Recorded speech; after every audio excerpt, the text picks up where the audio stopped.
Hey guys, in this video I have the GitUp Git2P courtesy of Banggood, and in this video I'm going to compare it against other budget cameras like the SJ4000. So I got this in the mail recently, and it basically doesn't come with a whole lot of accessories or anything. It's just a box and a charging cable, and as you can see it's empty, and that's because I'm actually recording this right now with the Git2P. I'm using an external microphone. The great thing about the Git2P is that you can plug up an external microphone and it can pick up audio a lot better than the onboard microphone. So the Git2P is an update to the original Git2, but this time around they have a Panasonic sensor instead of a Sony image sensor. They've also replaced the lens on this camera, so the field of view is narrower at 90 degrees compared to the previous model, which was around 170 degrees. So you won't get that distortion or fisheye effect from your video. Even though this camera doesn't do 4K video, it can do a decent resolution at 2880 by 2160p at 24 frames per second. It can obviously do 1080p video at 30 frames or 60 frames per second, which is what most people will be using it for. Another great feature with the Git2 cameras is that they do allow you to use external microphones. Any of the microphones that are designed for the GoPro series or the original Git2 should work with this camera as well. It just plugs in through the USB port on the side of the camera. Along with the microphone accessories you can use with the Git2P, you can also get a wireless remote for it, so this way you can control the shutter button on the camera as well as turning the device off.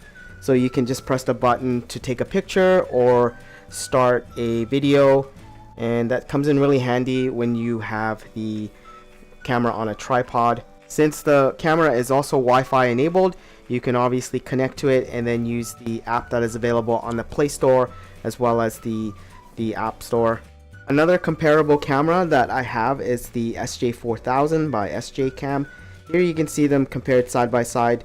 The Git2P is a little bit smaller in terms of the body.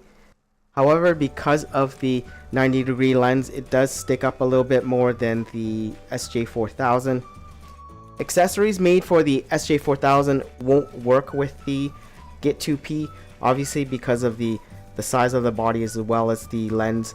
So unfortunately, I don't have a lot of accessories for it, and the package that I got, it didn't come with any accessories like mounts and stuff like that, so you're gonna have to buy those separately. Another interesting thing is that the SJ4000 batteries actually work with the Git2P. They are roughly the same size. I think they're off by like a millimeter or two, but they do fit inside the body compartment of the Git2P, and it will power it on. Knowing that, you can obviously get chargers. Because the SJ4000 is so popular, batteries and chargers and stuff like that are very common and inexpensive, so you could use that with your Git2P as well if you want to. Here's some sample footage of the Git2P in action. Nothing spectacular, just a video of what it looks like when you're outside. Here's some indoor footage at a mall. I do have the gyro stabilization on, so it's not as shaky as it would be if I had turned it off. The Git2P features a 1.5-inch LCD screen, and on the front here you will see the power and mode button, which is right there. It's used to turn it on and off as well as switching between the various modes. On the top here you have the shutter button. On the right side here you have the settings button. And looking on the right side, this is where all your ports are for plugging up the various devices.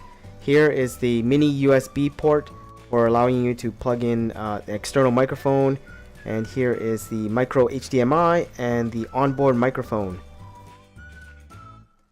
On the other side you have the settings button right here, as well as the microSD card slot, which lets you use up to a 64GB storage.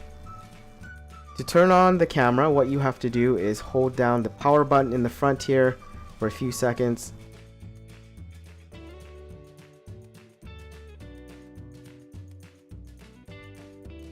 There's actually 3 modes for the camera.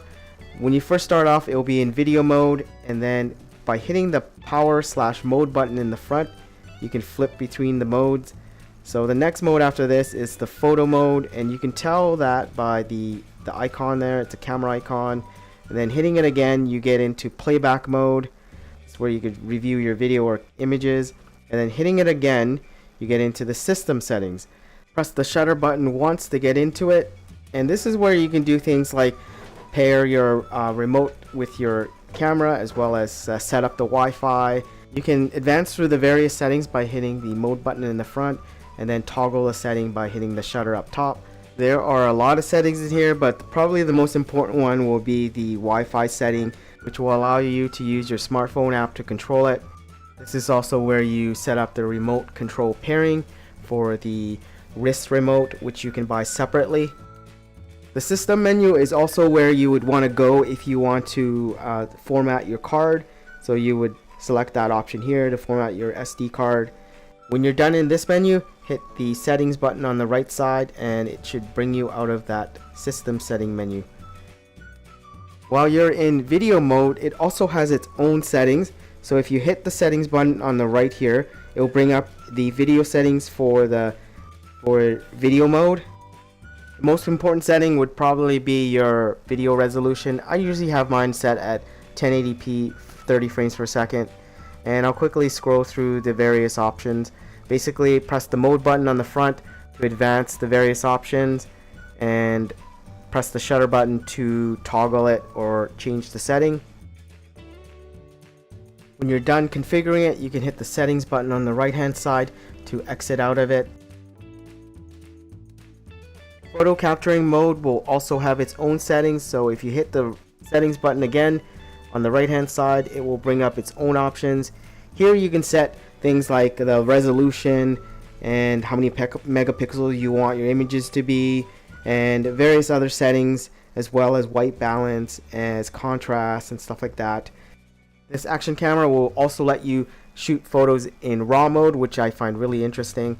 Press the settings button when you're done, and now we'll take a look at the playback mode menu settings. Press the settings again when you're in playback mode, and this will let you play as well as delete the image or video that you don't want, advancing it with the up mode or power button in the front. Again, you can lock the file so you can't delete it, as well as putting it into slideshow mode. Pressing the settings button again will exit out of the menu, and pressing the mode button will cycle through the various modes. That's pretty much it for all the menus on the Git2P. It's pretty simple. It's a very simplified kind of menu using only 3 buttons to do the various tasks. Compared with my SJ4000, the Git2P is definitely an upgrade with the faster frame rates and higher resolutions, as well as many other features. I find that Git2P is a lot better. It has a gyro image stabilization, a better sensor at 60 megapixels, as well as the ability to use the external microphones, and of course, it's water resistant up to 30 meters, as well as supporting raw image capture. So if you're looking for an inexpensive action camera with all these features that I've mentioned, the Git2P is hard to pass up on. Anyways, that's it for the video. If you like what you see, comment, like, or subscribe, and I'll see you in the next video.